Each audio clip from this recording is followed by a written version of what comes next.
पवित्र भगवा ध्वज को प्रणाम, माँ भारती को प्रणाम और मंच पर आसित दोनों दीदियों को प्रणाम। एक बार शुरुआत करते हैं। दीदी ने बहुत अच्छा जयघोष करवाया है। भारत माता की, भारत माता की, वंदे वंदे, जय जय श्री राम। आज हम सब यहां पर हिंदू सम्मेलन के निमित्त एकत्रित हुए हैं। ये थोड़ा सा अजब गजब है। अभी तक हम यहाँ पर हमेशा किसी भंडारे के लिए एकत्रित हुए हैं, किसी कथा भागवत के लिए एकत्रित हुए हैं, लेकिन पहली बार ऐसी इजाजत मिली है जहां हिंदू सम्मेलन लिखा गया है।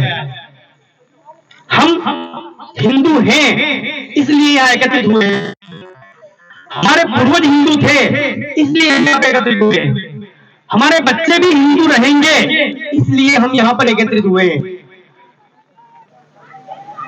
और हिंदू होना अपने आप में गर्व का विषय है। ये जो इजाजत आपको हिंदू होने के नाते मिली है ना, इस इजाजत के लिए आपके पूर्वजों ने बहुत सारा खून बहाया है, बहुत सारे त्याग किए हैं, तब जाके आपको इजाजत मिली है। मैं देख रहा हूं कि गलियारा मंडल में अभी भी जागृति की आवश्यकता है। जितनी संख्या यहां पर होनी चाहिए थी उतनी संख्या नहीं दिखाई दे रही है। अभी भी हिंदू सोए हुए हैं। तो ऐसा नहीं कि सब सोते हैं, दो तरह से सोते हैं। एक तो जो सोया हुआ हो उसे जगाना आसान है।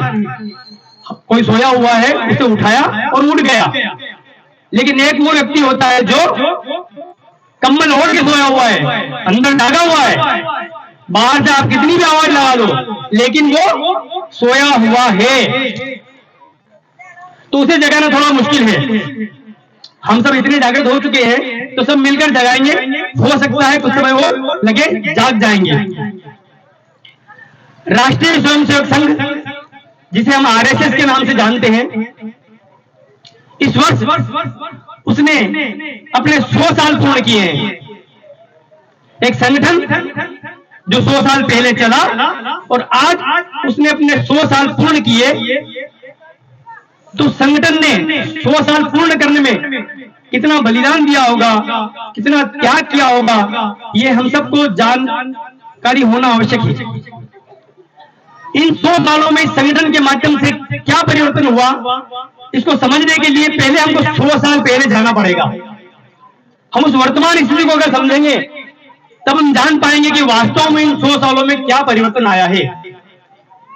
तो अगर हम 100 साल पहले जाते हैं तो हमको पता चलता है कि उस समय हिंदुओं की हालत क्या थी। उस समय हिंदुओं की हालत थी, हिंदू अपने आप में हिंदू होने में शर्म महसूस करता था। आप देखिए हिंदू की स्थिति क्या है। अभी 2 मिनट सिर्फ लाइट गई थी, दीदी का बौद्धिक चल रहा था और 2 मिनट के लिए लाइट गई और हम सब उठने लगे। हम इस जाजम पर हिंदू होने के नाते सिर्फ 1 घंटा नहीं दे सकते हैं, ये हमारी बुद्धि है। तो वास्तव में हमको जागृत होने की आवश्यकता है। 100 साल बाद अगर ऐसी स्थिति है तो 100 साल पहले कैसी स्थिति थी, इसको समझने की आवश्यकता है। कहते हैं गधा कह लो, खच्चर कह लो, लेकिन मुझे हिंदू मत कहो। ऐसा भी कहा जाता था कि तो एक साथ रखना मतलब मेंढक को तराजू में था। एक मेंढक को तराजू में बिठाया तो दूसरा कूद के बाहर निकल जाएगा। ऐसा भी कहते थे कि जब 5 हिंदू तब साथ में होते थे, जब 4 हिंदू तब साथ में होते थे, जब 5वां उनके कंधे पर होता था। तो मतलब हिंदुओं को एक करना बहुत मुश्किल था। डॉक्टर केशवराव बलिराम जी हरिद्वार के मन में एक ख्याल आया कि हम इस देश को आजाद तो करा सकते हैं, पर इस देश को आजाद रखना, इस देश को स्वतंत्र रखना पता नहीं कितना देर तक संभव रहेगा। आप देखिए हमारा देश, कई लोगों ने हमारे देश को गुलाम बनाए रखा। हमारे देश में शक आए, कुषाण आए, हुण आए, मुगल आए, अंग्रेज आए, सबने बारी बारी से हमारे देश को गुलाम बनाए रखा। एक जापानी कहानी मुझे याद आती है, उस कहानी से हमको सीख लेने की आवश्यकता है। एक जापान में भारतीय रहता था। वो भारतीय जब जापान में रहता था तो उसने देखा कि सारे जापानी उससे अच्छा प्रेम करते हैं, स्नेह करते हैं, बड़े प्रेम से स्नेह से उसको रखते हैं, परंतु कोई भी जापानी उस भारतीय को अपने घर पे नहीं ले जाता था। उस भारतीय ने कई बार अपने मित्रों से आग्रह किया, जापानी मित्रों से आग्रह किया कि आप मुझे अपने घर पे क्यों नहीं ले जाते हैं। एक छोटी सी चाय पिलाने के लिए भी उस भारतीय को कोई जापानी अपने घर पे नहीं ले जाता था। वो भारतीय बड़ा परेशान था कि आखिर क्या वजह है।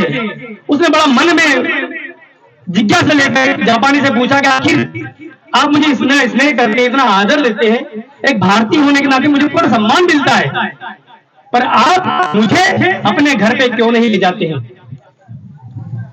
तो जापानी ने कहा कि अगर आप बुरा नहीं माने तो मैं इसका कारण बता सकता हूं।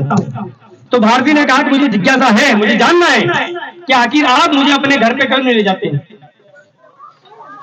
जापान ने कहा कि हमको भारतीय इतिहास पढ़ाया गया है और भारतीय इतिहास को पढ़ाने के लिए हमको कहा गया है कि भारतीय इतिहास आपको सीखना नहीं है, आपको चेतावनी लेना है। भारतीय बड़ा आश्चर्य में कि आखिर हमारे इतिहास में ऐसा क्या है कि चेतावनी देने जैसा हो। तो जापानी ने पूछा, आप बताइए आपके देश में मुगलों ने कितने साल तक शासन किया। तो बोले यही कोई 800-900 साल हमारे भारत पर मुगलों ने शासन किया। उस जापानी ने पूछा कि आपके देश में जब पहली बार मुगल आए थे तो कितने मुगल थे। तो उस भारतीय ने बड़े शंकावत बताया कि जब मुगल आए थे तब 10-20 हजार मुगल रहे होंगे। जापानी ने पूछा कि आपके देश की आबादी उस समय कितनी थी। तो उस भारतीय ने कहा कि हमारे देश की उस समय आबादी लगभग 20 से 25 करोड़ थी। और वो जापानी कहता है कि मुझे बड़ा आश्चर्य है कि 10-20 हजार मुगल 20-25 करोड़ भारतीयों पे कैसे शासन कर सकते हैं। और 1 साल 2 साल नहीं, लगभग 800-900 साल। तो आप सोचिए, हम में से ही कुछ भारतीय थे, हम में से ही कुछ हिंदू थे जो कुछ सिक्कों के लालच में, कुछ पद प्रतिष्ठा के लालच में, कुछ जमीन के लालच में बिक गए थे और अपने ही भारतीयों को गुलाम बनाने के लिए मुगलों का सहयोग किया होगा। क्या इस बात को हम नहीं मानते हैं क्या। फिर उस जापानी ने कहा कि अंग्रेज भी आपके देश में आए, कितने अंग्रेज आए होंगे। तो भारतीय ने शर्म से मुंह झुकाकर कहा कि 20-30 हजार अंग्रेज आए थे, ईस्ट इंडिया कंपनी के नाम पर हमारे देश को गुलाम बना दिया। उस समय हमारे देश की आबादी लगभग 30 करोड़ थी। तो 30 करोड़ आबादी पर 10-20 हजार अंग्रेजों ने कैसे शासन किया होगा। आप सबको जलियांवाला बाग हत्याकांड याद होगा। उस जलियांवाला बाग हत्याकांड में सिर्फ जनरल डायल एक ऐसा व्यक्ति था जो अंग्रेज था, बाकी सब भारतीय थे। और जब जनरल डायल ने उन भारतीयों पर गोली चलाने के लिए आदेश दिया होगा तो जितनी भी बंदूकें थी सब भारतीयों के पास थी। मैं कहता हूं कि अगर उनमें से किसी एक व्यक्ति ने बंदूक को उल्टा घुमाकर जनरल डायल पर एक गोली तान दी होती तो हमारा देश उसी समय आजाद हो जाता।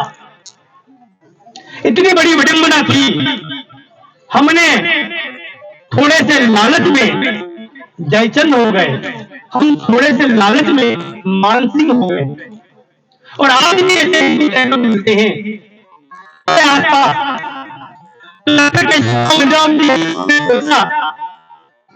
कि अगर इस देश को हमेशा ये आजाद रखना है तो कहीं न कहीं हिंदुओं को एक होने की आवश्यकता है।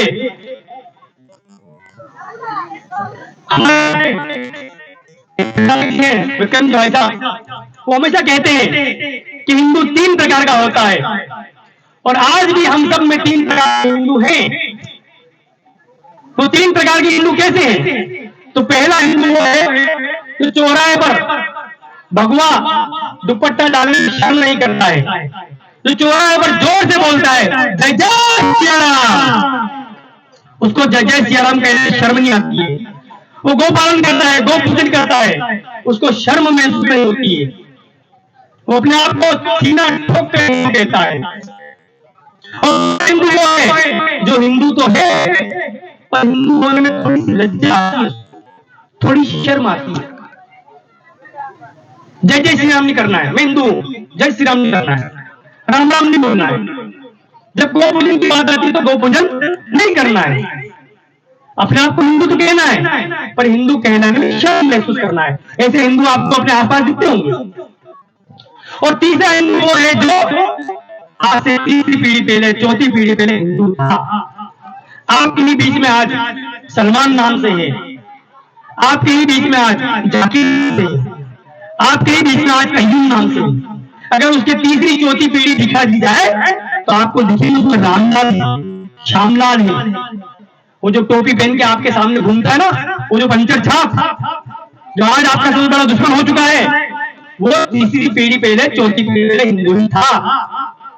तो हमको सोचना है कि हम कौन से हिंदू हैं। क्या हमें अपने आप को हिंदू कहने में शर्म आ रही है? अगर आपको हिंदू कहने में शर्म आ रही है, अगर आपको जय श्री राम कहने में शर्म आ रही है, तो आपको अपने माता पिता से पूछने की जरूरत है कि माँ मैं हिंदू हूं। धीरे से पूछिएगा। अगर आपके बगल में कोई ऐसा हिंदू है तो अपने आप को जय श्री राम कहने में शर्म कहता है, तो पूछिएगा कि अपना डीएनए चेक कराइए, हिंदू ही है ना। तो हिंदुओं की एक स्थिति थी जो अपने आप को हिंदू में कहने में शर्म महसूस करता था, पर इस 100 साल के कार्यकाल में हिंदू अपने आप को कहता है कि से कहो हम हिंदू हैं। गधा कह लो पर हिंदू मत कहो, गर्व से कहो हम हिंदू हैं का सफर संघ के 100 साल दिखाता है। हिंदू जब अपने आप को हिंदू कहता है, हिंदू जब हिंदुत्व के लिए एकत्रित होता है, तो वो एक झटके में बावरी ढांचा गिरा देता है। एक झटके में 500 साल का कलंक, राम मंदिर जो हम पर लग रहा था, रामलला जो हमारे टेंट में बैठे हुए थे, हम सब हिंदुत्व के नाते जब इकट्ठे होते हैं तो रामलला हमारे भव्य मंदिर में स्थापित हो जाते हैं। हम सब जब हिंदुत्व के नाम पर एकत्रित होते हैं तो ऐसी सरकार का निर्माण करते हैं जो हिंदुत्व के नाम पर खड़ी होती है। आप अपने आप को सौभाग्यशाली मानिए कि आप भारत में पैदा हुए, आप अपने आप को सौभाग्यशाली मानिए कि आप हिंदू पैदा हुए। अगर इराक में पैदा हो जाते तो तेल से नहाना पड़ता। कल इराक की घटना देख रहे होंगे आप, कितने लोग आपस में लड़कर मर गए हैं। बहुत सारे लोग बोलते होंगे आपके हाथ में, आरएसएस वाले तो हिंदू मुस्लिम करते हैं, इनको हिंदू मुस्लिम करने के अलावा कुछ काम नहीं है, बोलते होंगे ना। पाकिस्तान में आरएसएस नहीं है। जब आजादी हुई तो पाकिस्तान में 16 से 18% हिंदू थे, आज 1% हिंदू रह गए हैं। बांग्लादेश में आप देख रहे होंगे हिंदुओं को जिंदा जलाया जा रहा है, वहां पर आरएसएस नहीं है। वहां पे कौन हिंदू मुस्लिम कर रहा है? आपके ही बीच से कुछ लोग कहते हैं कि भाई साहब ये तो बहुत अच्छा आदमी है, ये राम राम करता है, ये अपने त्योहार पे बधाई देता है। वो इसलिए आपको बधाई दे रहा है क्योंकि आप ज्यादा है, वो कम है। जिस दिन उसकी टोपी वाले बिरादरी वाले थोड़े से बढ़ जाएंगे तो वो बांग्लादेशी ही है। वो चाहता है आपको पेड़ पर लटका कर जिंदा जलाना, पर उसका वश नहीं चल रहा है। इस विषय में गुरु गोविंद सिंह जी की कहानी याद आती है मुझे। गुरु गोविंद सिंह जी कहते हैं कि अपने दोनों हाथों को तेल में डुबोइए और उन दोनों हाथों को फिर तिल में डुबोइए। जितने तिल आपके हाथों पर चिपकते हैं उतनी बार कोई मुस्लिम व्यक्ति, उतनी बार कोई पंचर छाप, उतनी बार टोपी वाला आपको कसम खाए, विश्वास दिलाए कि वो अच्छा है, तब भी यकीन मत कीजिएगा। और नहीं तो इस देश का एक हिस्सा पश्चिम बंगाल है, वहां जाकर देख लीजिए। इस देश का एक हिस्सा कश्मीर है, वहां जाकर देख लीजिए।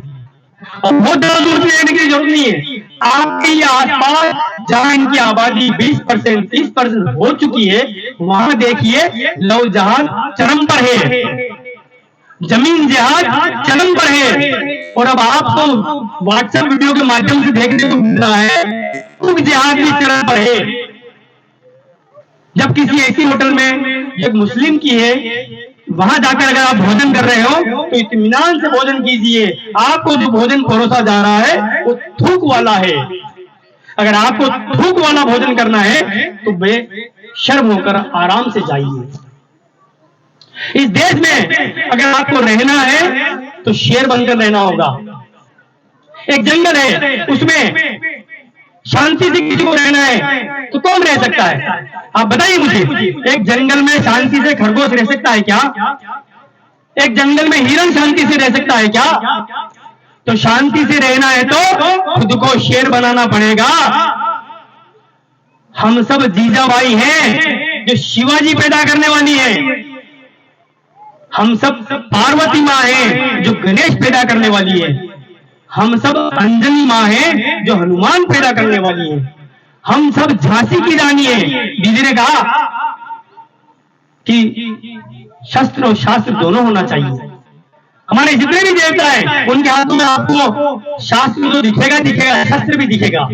वो शस्त्र काय के लिए? अभी आप अपने घरों में जाइए और चेक कीजिए, एक लाठी नहीं मिलेगी आपको। एक लाठी नहीं मिलेगी जो आपके घर के बाहर कुत्ते को भगा सके। एक लाठी नहीं मिलेगी जो आपके घर में घुसने वाले सांप को मार सके। चारों तरफ फन खड़े करके सांप है हमारे सामने।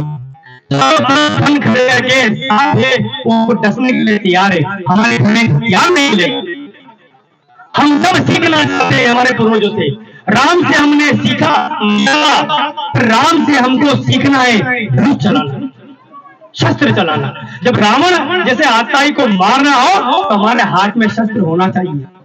कृष्ण से हमने सीखा गीता ज्ञान, और उन्हीं कृष्ण से हमको सीखना चाहिए कि जब कोई शिशुपाल 100 गाली दे तो उसका मस्तिष्क काटना भी आना चाहिए। तो हिंदू जगे तो विश्व जगेगा, और विश्व को जगाने के लिए हिंदुओं को जगने की आवश्यकता है, भारत देश को जगने की आवश्यकता है। हम सबको एकजुट होने की आवश्यकता है। हम सबको छोटा बड़ा ऊंचा नीचा इससे दूर होने की आवश्यकता है। संगठन में शक्ति है। एक कहानी सुनाता हूं आपको संगठन की। तो एक जंगल में एक हाथी मदमस्त हो जाता है, पागल हो जाता है। वो मदमस्त हाथी, पागल हाथी जब तोड़ने लग जाता है, पागलपन में मदमस्त होकर चलने लग जाता है, तो चिड़िया के अंडों को तोड़ देता है। अपने पैरों के नीचे चिड़िया के अंडों को कुचल देता है। जब वो हाथी अपने चिड़िया के अंडे को कुचलता है तो चिड़िया पागल हो जाती है, चिड़िया बिल्कुल खोखला जाती है, चिड़िया परेशान हो जाती है। वो चाहती है उस हाथी को मारना, उस हाथी को सबक सिखाना, पर चिड़िया कमजोर होती है। वो एक बड़े से हाथी को कैसे सबक सिखा सकती है? तो चिड़िया बिल्कुल दुखी है, बैठी हुई है, रो रही है और विलाप कर रही है कि उस हाथी को कैसे मारूं। इतनी ही एक मेंढक उसको देखता है और चिड़िया से पूछता है, बहन क्या हुआ? वो मेंढक कहता है कि चिड़िया क्या हुआ बहन, मुझे बताओ, अपना दुख प्रकट करो। तो चिड़िया कहती है कि हाथी ने मेरे बच्चों को मारा और मैं इसको मारना चाहती हूँ, पर मैं अपने आप में कमजोर हूं, इस हाथी को कैसे मारूं? तो मेंढक कहता है कि क्यों ना हम दोनों मिलकर इस हाथी को मारने का प्रयास करें। तो चिड़िया कहती है, मेंढक कहता है कि मैं बोल दो, मैं टर्टर करूंगा। जब इसकी आंखें फूट जाएगी, जब ये पानी के पास जाने की कोशिश करेगा तो मैं टर्टर करूंगा। इसको लगेगा कि इधर हाथी इधर पानी है और मैं एक चट्टान के ऊपर जाऊंगा और ये चट्टान से गिर जाएगा। चिड़िया कहती कि मैं कैसे बोल सकती हूँ, मेरी बहनें उठ रही है। मेरा आपसे निवेदन है कि हम हिंदुत्व के नाम पे क्या 1 घंटा इस जाजम को नहीं दे सकते? सोचने का विचार है। तो चिड़िया कहती है कि मैं इसकी आंखें कैसे बोलूंगी? कैसे बोल सकते हैं? तो अपनी होंठ से आपको मार डालेगा। इतनी बात सुन रही थी एक चींटी कहती है कि मैं इस हाथी के कानों में जाऊंगी, जब इसके कानों में काटूंगी तो हाथी पागल हो जाएगा, बौखला जाएगा, तब आप इसकी आंखें फोड़ देना। तीनों ने अपना अपना काम किया। चींटी हाथी के कान में गई, चिड़िया हाथी की आंखें फोड़ देती है और मेंढक टर्टर करते हुए एक पहाड़ी के ऊपर जाता है। हाथी को लगता है कि यहाँ पानी है और वो हाथी वहां से गिर जाता है। अब कहानी हो सकता है काल्पनिक हो, पर ये हमको सीख देती है। तो इन चारों तरफ मदमस्त हाथियों को मारने के लिए हमको मेंढक का भी सहारा लेना पड़ेगा। तो हमारे ही बीच जो कमजोर, अपने आप को कमजोर समझता है, अपने आप को छोटा समझता है, उस चींटी का भी सहारा लेना पड़ेगा। वो चींटी भी हमारी भाई है, वो मेंढक भी हमारा भाई है, वो चिड़िया भी हमारी बहन है। सब मिलकर इस काम को करेंगे तो कितना भी बड़ा मार सकते हैं, कितना भी बड़ा हाथी हो उसको हम उसका सबक सिखा सकते हैं। हमको अपने आप में मजबूत होने की आवश्यकता है। जो कमजोर होता है उसकी बलि दी जाती है। देवताओं में जो हुआ उनसे भी नहीं दिया गया, बलि देनी चाहिए। तो बलि किसकी देनी चाहिए?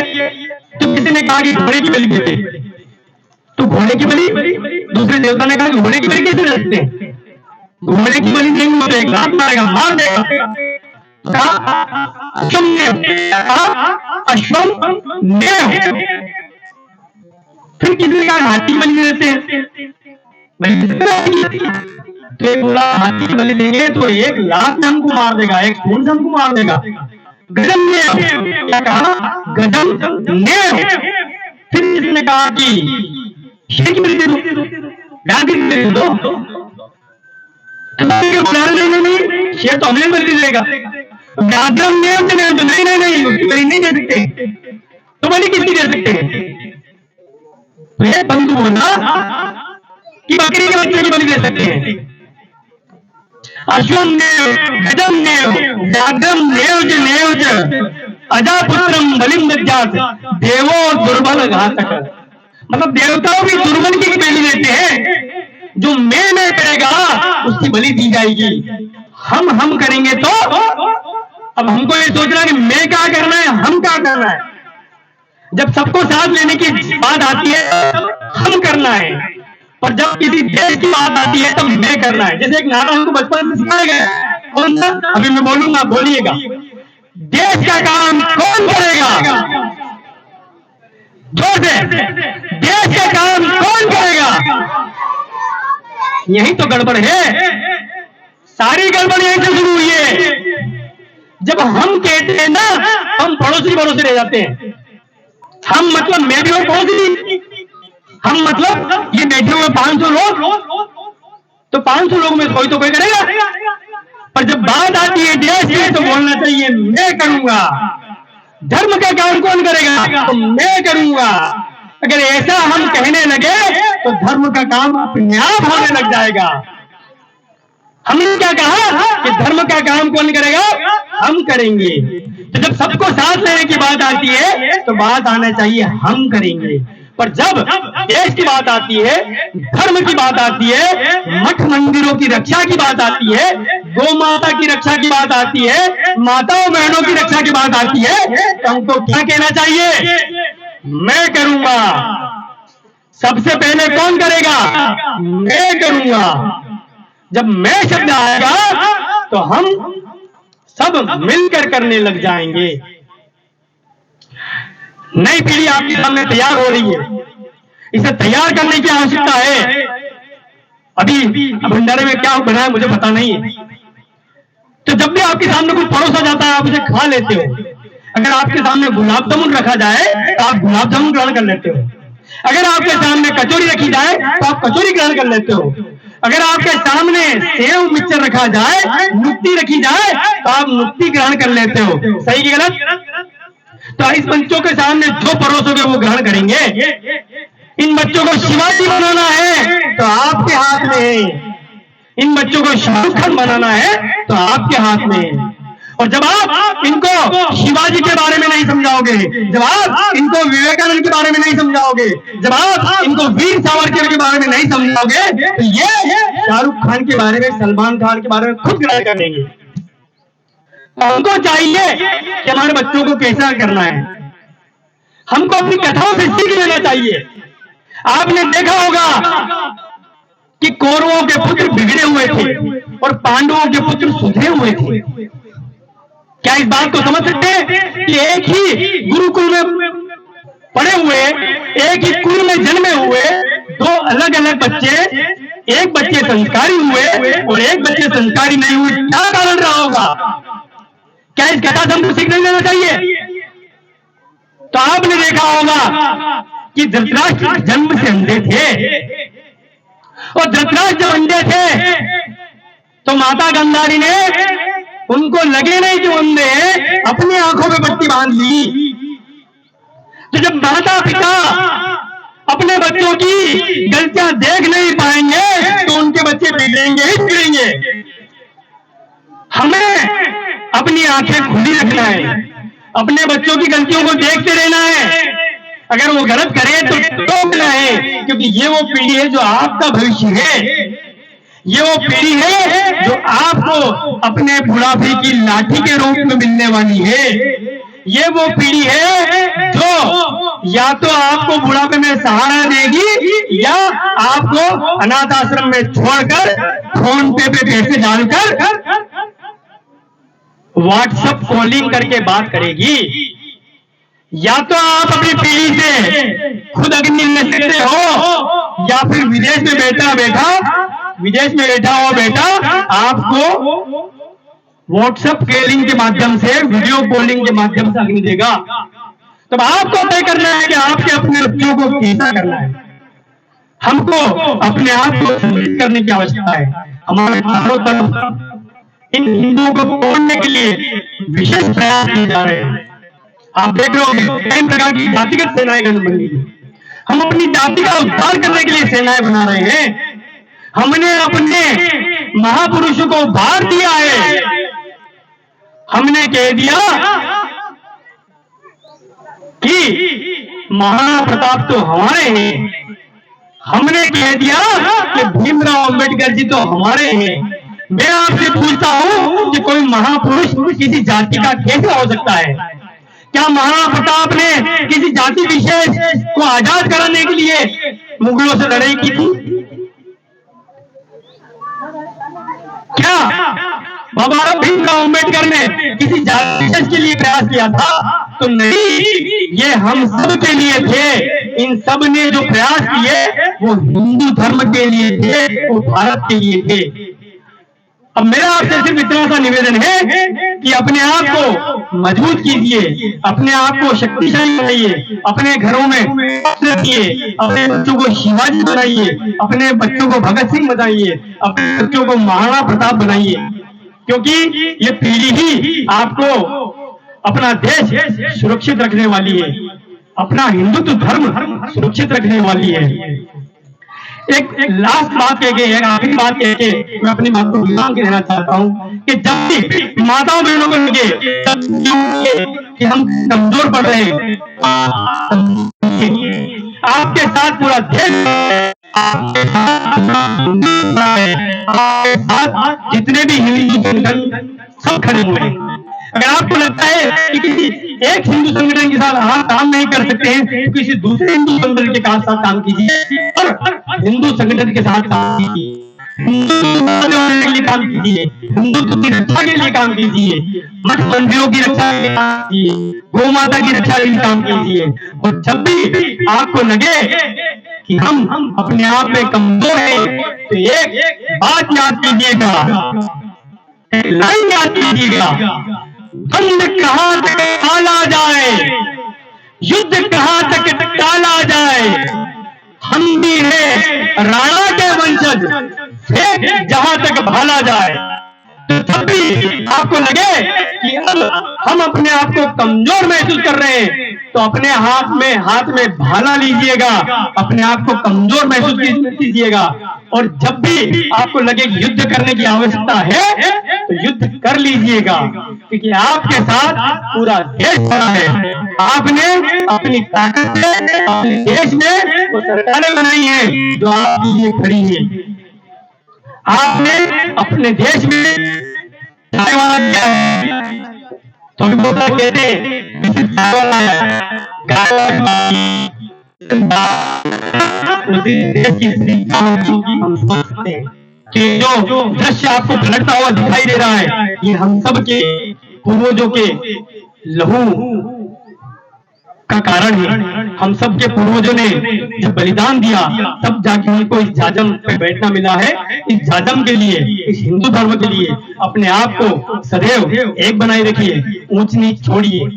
और इस 100 साल में आने के बाद संगठन आपसे बहुत ज्यादा आशा नहीं करता है, आरएसएस आपसे बहुत ज्यादा आशा नहीं करता है। आरएसएस नहीं कहता है कि सब काम छोड़कर आप आरएसएस का काम करने लग जाए। आरएसएस आपसे सिर्फ 5 परिवर्तन की आशा करता है। ये 5 परिवर्तन कौन से हैं मैं आपको बताना चाहता हूँ। अपने आप में, अपने जीवन में इन 5 परिवर्तन को अगर आपने आत्मसात कर दिया तो संघ का 100 साल पर आना सफल हो जाएगा। ये 5 परिवर्तन कौन कौन से हैं? तो पहला परिवर्तन है कुटुंब प्रबोधन। मैं आपसे पूछता हूं कि हम सब एक परिवार में 5 सदस्य होंगे, 8 सदस्य होंगे, 10 सदस्य होंगे, कब एक जाजम पर बैठकर एक साथ भोजन किया? कभी हुआ क्या? एक साथ जब हम भोजन करते हैं तो 5 अलग अलग मोबाइल चलाते हैं। दीदी ने भी बात कही थी, 5 अलग अलग मोबाइल चलाते हैं। क्या हम जब अपने साथ बैठकर भोजन करते हैं तब अपने बच्चों को ये नहीं सिखाते कि हमारे दादाजी ने क्या किया? क्या हमारे बच्चों को ये पता नहीं होना चाहिए कि हमारे परदादाजी ने क्या किया? ये बात कौन बताएगा उनको? अभी यहाँ पर इतने सारे बैठे हुए, आधे से ज्यादा बच्चों को परदादा के नाम बताने होंगे, तो कौन बताएगा? सब कुछ इंस्टाग्राम पर जब तक आप नहीं, तब तक आपको नहीं जानेगा, जब तक आपको नहीं जानेगा, तब तक आपके संघर्षों को नहीं जानेगा, तब वो आपकी इज्जत कैसे करेगा? हम एक जमीन 100 की जमीन हमारे पास है, वो एक जमीन के लिए भाइयों से लड़ लेते हैं। 20-25 साल हम कोर्ट कचहरी में अदा करते हैं। क्या छोटी सी बात नहीं है? क्या एक जाजम पर बैठकर इसको सुलझाया नहीं जा सकता है? अगर हम सब मिलकर इस बात को समझें, इस जाजम पर बैठकर सुलझाया जा सकता है। दूसरा विषय आता है समरसता। हम सब देखते हैं कि हम जिस राम को मानते हैं, हमारी बीच में एक जाति है जो राम को मानती है, कृष्ण को मानती है, और हमको छोटा बड़ा कहते हैं। मैं आपसे पूछता हूं कि कोई मनुष्य छोटा बड़ा कैसे हो सकता है? सब हिंदू धर्म को मानने वाले, सब भारत भूमि को मानने वाले, सभी भारत माता को मानने वाले, वो छोटा बड़ा कैसे होता है? तो ये विषय करने का है, विषय कहने का नहीं है, आचरण का है। एक छोटी सी लड़की इंदौर की भाई साहब है जो विद्यार्थियों का उनमें विद्यार्थी छोटी जाति से थे, हम तो नहीं मानते थे आपको, और विद्यार्थी अपने आप को कमजोर सोचता था। उस विद्यार्थी को किसी ने भड़का दिया कि आपका सिर्फ उपयोग किया जाता है, आपको कभी सम्मान नहीं मिलेगा, आपका सिर्फ उपयोग करते हैं, जब आपका उपयोग हो जाएगा तो आपको छोड़ देंगे। वो विद्यार्थी आग बबूला हो जाता है, उसको लगता है कि सही बात है, ऐसा तो नहीं कि हमारा उपयोग कर दें। तो भाई साहब के घर पे भरी दोपहर में जाता है, गर्मी के दिनों में भरी दोपहर में भाई साहब के घर में जाता है और आग बबूला है। उसने भाई साहब से कहा, भाई साहब मेरे मन में बहुत सारे प्रश्न हैं, इन प्रश्नों का उत्तर मुझे चाहिए। तो भाई साहब ने कहा कि क्या उत्तर है, क्या प्रश्न है? तो मुझे बहुत सारे प्रश्न करने आपसे। तो बोले आप बहुत गर्मी में आए हो, अभी थोड़े थक गए हो, आप ऐसा करो, अंदर कलसी रखी हुई है, आप अंदर जाओ, पानी पियो और मुझे भी पानी पिलाओ। वो भाई साहब कहते हैं कि अंदर जाओ, अपने हाथ से उस कलसी से पानी लीजिए, खुद भी पीजिए और मुझे भी पी जाइए। जब उस बालक ने अंदर उनके किचन में, उनके चौके में, उनके पास रखी कलसी से जब पानी पिया तो उसका सारा द्वेष खत्म हो गया। उसके मन में जो भ्रांति पैदा की गई थी वो सब खत्म हो गई। भाई साहब ने पूछा कि क्या बात थी? कि नहीं भाई साहब कोई बात नहीं थी। तो ये जो विषय है कर्म का है, ये विषय भाषणबाजी का नहीं है। मेरे घर पे मेरे सारे हिंदू भाई आ सकते हैं, मैं अपने सारे हिंदू भाइयों के घर में जा सकूं, ऐसा अपना भाईचारा होना चाहिए, ऐसा अपना प्रेम होना चाहिए, तब जाके समरसता आएगी। और आप नहीं बिठाओगे उनको अपने पास तो वो आपके दुश्मनों के पास, विधर्मियों के पास, उनके बहकाव में आके उनके पास बैठेंगे। तो हमें चाहिए कि जो अपने धर्म को मानता है वो मेरा भाई है, वो मेरा सहोदर है। तीसरा विषय आता है पर्यावरण का। हम सब देख रहे हैं कि पर्यावरण असंतुलन हो रहा है। ठंड जितना गिरना थी उतना नहीं गिर रही है, वर्षा जितना होना थी उतना नहीं हो रही है, गर्मी जितना गिर रही थी उससे ज्यादा गिर रही है। कहीं इस बार आपको देखा होगा 50 किलोमीटर में ही आप कई बार देख सकते हो इस तरफ फसल अच्छी है और इस तरफ फसल खराब है। क्या कारण है? पर्यावरण असंतुलन। तो क्या इतनी सारी बीमारियों के बीच हम इतना सा प्रण नहीं ले सकते कि मैं अपने परिवार के लिए आधा बीघा जमीन जैविक करूंगा, मैं अपने परिवार के लिए, अपने परिवार की रक्षा के लिए, मेरा परिवार हॉस्पिटल के चक्कर नहीं काटे, मेरा परिवार बीमार नहीं हो, इसके लिए आधा बीघा जमीन मैं जैविक खेती करूंगा। क्या इस बात का प्रण लेकर यहां से नहीं जा सकते? अगर हम अपने बच्चों को केमिकल वाला भोजन खिलाएंगे तो हमारे बच्चों की हालत क्या होगी, ये हम चारों तरफ देख रहे हैं। एक और विषय आता है पंच परिवर्तन में, चौथा विषय स्वदेशी। तो हम अपने आसपास जो चीजें निर्मित होती है, हमारे आसपास बढ़ाई का काम भी होता है, हमारे आसपास कुम्हार भी है, हमारे आसपास कोई गैस सज्जा करने वाला भाई भी है। क्या हम अपनी रोजमर्रा की जिंदगी अपने आसपास वाले भाइयों को कमाई देकर पूरी नहीं कर सकते? हम छोटी छोटी चीजों के लिए शहरों की तरफ भागते हैं। तो यहाँ बेटा जो मेरा भाई है, जो मेरी कमाई से ही मेरा त्योहार मनाता है, क्या उसके हाथ में हमारी कमाई नहीं जानी चाहिए? इतना सोचना है कि मेरा पैसा उसके पास जाए जो मेरा त्योहार मनाता हो, मेरा पैसा उसके पास जाए जो मेरे धर्म को मानने वाला हो। इतनी बात समझ में आ गई तो हम स्वदेशी समझ जाएंगे। स्वदेशी में बहुत सी बातें हैं, हम अपनी मानवी को भूल चुके हैं। हमारे घर में जो कोई बाहर से आता है और बच्चा जब उससे खड़ी भाषा में, मानवी भाषा में बोल देता है थोड़ा बहुत, तो हम उसको कहते हैं नहीं खड़ी भाषा में बात करो, हिंदी भाषा में बात करो। क्यों? मानवी कौन जिंदगी रखेगा? तो हमें अपने बच्चों से मालवी भाषा में बात करना है, अपनी मातृभाषा में बात करना है। हमें अपनी मानवी को जिंदा रखना है, हमें अपनी मातृभाषा में जिंदा रखना है। ये कर्तव्य भी हमारा है। और एक अंतिम विषय आता है नागरिक अनुशासन। आपके गांव में अगर किसी बिल्डिंग की दर्जन व्यवस्था है तो सरकारी नहीं है। क्यों? सरकारी है। सरकार के पैसा कहां से गया होगा? अगर तो देखेंगे कि पैसा हम जो चीजें खरीदते हैं उसी पैसे से वो सरकारी बिल्डिंग बनी है। हम